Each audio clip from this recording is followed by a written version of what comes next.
A tal solução na privatização não salvou a operação dos trens metropolitanos no Rio de Janeiro. Nesta quinta, a empresa deverá oficializar a devolução ao Estado, após amargar prejuízos bilionários e redução no número de passageiros.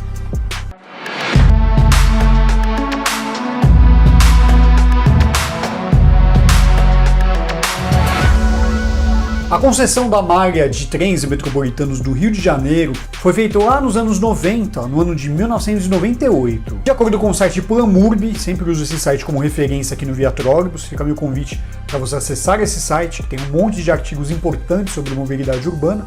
E segundo esse artigo desse site, o modelo foi feito às pressas e não ficou muito claro de quem eram as responsabilidades, tanto do poder público quanto da concessionária.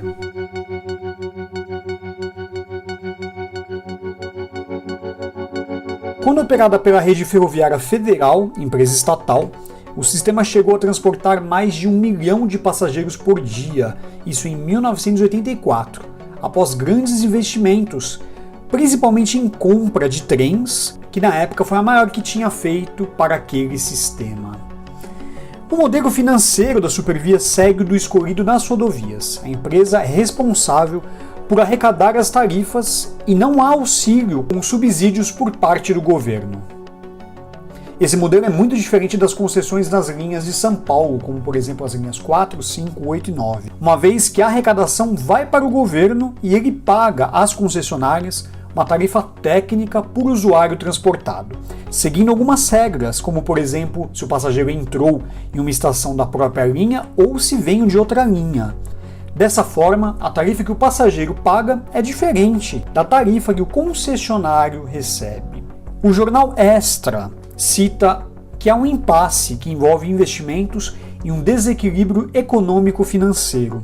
Em outras palavras, o que se arrecada não se mantém no sistema. Isso também é diferente do modelo nas linhas de São Paulo, onde há mecanismos que protegem a empresa de receber menos do que é necessário para operar as linhas ferroviárias.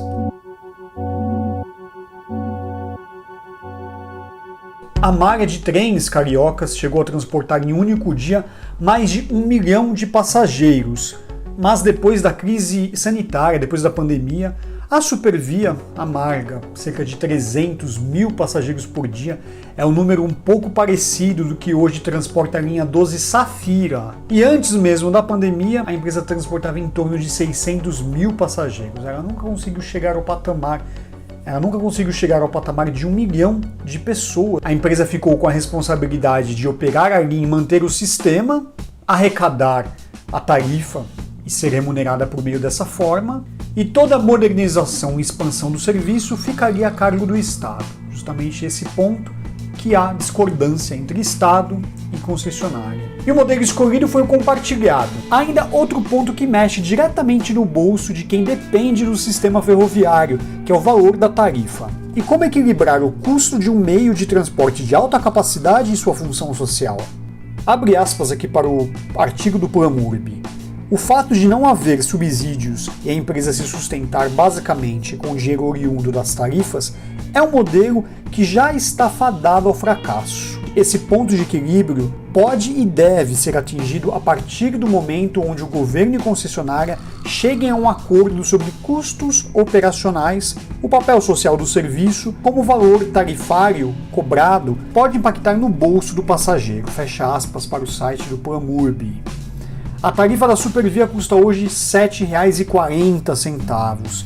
Em termos comparativos com a malha paulista de trens metropolitanos, as duas tarifas possuem quilometragem parecida, mas em São Paulo o valor é de R$ 4,40. Com a diferença que em São Paulo o sistema é integrado com o metrô e há terminais de integração de ônibus ao longo do caminho. E em alguns lugares há desconto na tarifa entre o sistema de ônibus e o sistema ferroviário. Tarifa mais cara significa menos passageiros andando de trem, ainda mais se tratando de um sistema que atende às periferias. Outro fator que explica o fracasso da empresa são as regiões por onde as linhas cortam, com problemas sociais e de segurança pública. Há denúncias de que algumas estações são controladas pelo crime organizado. Não há segurança plena nem para os próprios trabalhadores.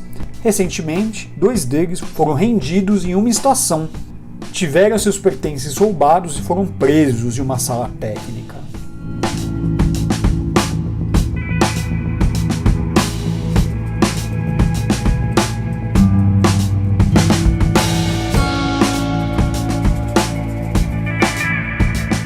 Seja pelo problema social, pelo problema financeiro ou pelo problema de segurança pública, o caso da Supervia exemplifica que achar que a iniciativa privada vai resolver todos os problemas não se mostra viável, pelo menos nesse caso, nesse exemplo, na operação dos trens metropolitanos, nesse contrato amarrado com a Supervia. Quero saber o que você pensa a respeito da operação dos trens metropolitanos do Rio de Janeiro. E é o fim de uma era, né? Supervia deve entregar, na hora que eu estou gravando esse vídeo, à 1 da tarde, Supervia deve entregar a carta de desistência de concessão. Me escreve aí nos comentários. Espero que vocês tenham gostado desse vídeo. A gente se vê no próximo. Grande abraço.